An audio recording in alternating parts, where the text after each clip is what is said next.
కృష్ణుడు తన అన్న బలరాముడితో కలిసి గోకులంలో ఎంతో ఆనందంగా గడిపేవాడు. వారు పిల్లలతో కలిసి ఆడుకోవడం, ఆవులను మేపడం, వనంలో గీతాలు పాడడం చేస్తూ ఉండేవారు. బృందావనం అందంగా ఉండేది. పక్షులు మధురంగా కూస్తూ ఉండేవి. ఆ యమున తీరంలో పిల్లలు ఆనందంగా పరిగెడుతూ ఉండేవారు. కృష్ణుడి అందమైన మురళి ధ్వని విన్న వెంటనే గోపికలు, ఆవులు, పిల్లలు సంతోషంగా ఆయన వెంట చేరేవారు. కంసుడు చిన్ని కృష్ణుని సంహరించేందుకు పూతన అనే రాక్షసిని పంపించాడు. పూతన ఒక భీకరమైన రాక్షసి అయినప్పటికీ చిన్న పిల్లలను మాయ చేయడానికి అందమైన యువతిగా మారగలిగింది. ఒకరోజు పూతన గోకులంలో ప్రవేశించి అందమైన గోపికలాగే వ్యవహరించింది. ఆమె నందగోప భవనానికి వెళ్లి చిన్ని కృష్ణుని చేతుల్లోకి తీసుకుంది. తన కొలుసులో విషం పూసి అతనికి పాలిచ్చే ప్రయత్నం చేసింది.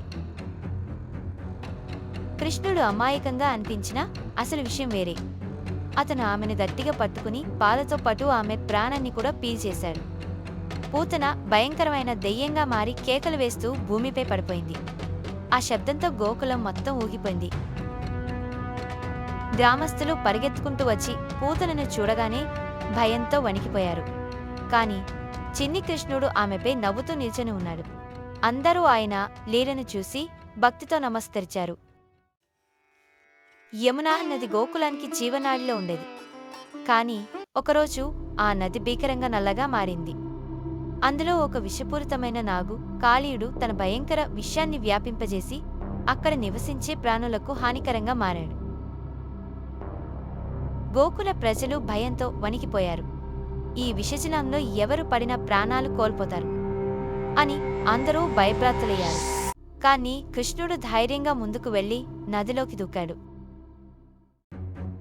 కాళీయుడు భీకరంగా నాగరూపంలో ఎర్రటికాలతో పెద్ద పెద్ద పడగలతో భయంకరంగా కృష్ణుని పైకి దూకాడు. అయితే కృష్ణుడు చిరునవ్వుతో అతని పడగల మీదకి ఎగిరి నృత్యం చేయడం ప్రారంభించాడు. కృష్ణుని పవిత్ర పాదస్పర్శతో కాళీయుడు నీచత్వాన్ని వదిలి శరణాగతి పొందాడు. కృష్ణుడు అతనిని దయతో చూస్తూ ఇక్కడ్నుంచి వెళ్ళిపో, ఇకపై నీ విషంతో ప్రాణులను హింసించవద్దు అని ఆజ్ఞాపించాడు. కాళీయుడు కృష్ణుని ఆజ్ఞను శిరసావహించి యమునా నదిని శుద్ధి చేస్తూ అక్కడ్నుంచి వెళ్ళిపోయాడు. ఇంద్రుడిని వరుణదేవుడు అని గోకుల ప్రజలు పూజించేవారు. కాని కృష్ణుడు వారితో ఇంద్రుని కన్నా మన భూమాతను పూజించండి, మనకు గోవర్ధన పర్వతమే నిజమైన రక్షణ అని చెప్పాడు.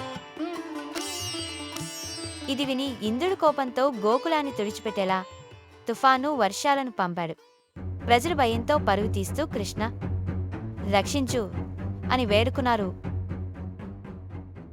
కృష్ణుడు చిరునవ్వుతో తన చిటికెన వేలుతో గోవర్ధన పర్వతాన్ని ఎత్తాడు. అతని చుట్టూ గోకుల ప్రజలు, ఆవులు, పిల్లలు, పెద్దలు అందరూ చేరి తుఫాను నుండి రక్షింపబడ్డారు. ఇంద్రుడు తన పొగరును అంచుకొని కృష్ణుని గొప్పతనాన్ని అంగీకరించాడు. ఇలా బాలకృష్ణుడు తన మాయా లీలలతో భక్తులకు అనుగ్రహాన్ని అందిస్తూ రాక్షసులను సంహరిస్తూ ధర్మాన్ని స్థాపిస్తూ ముందుకు సాగాడు.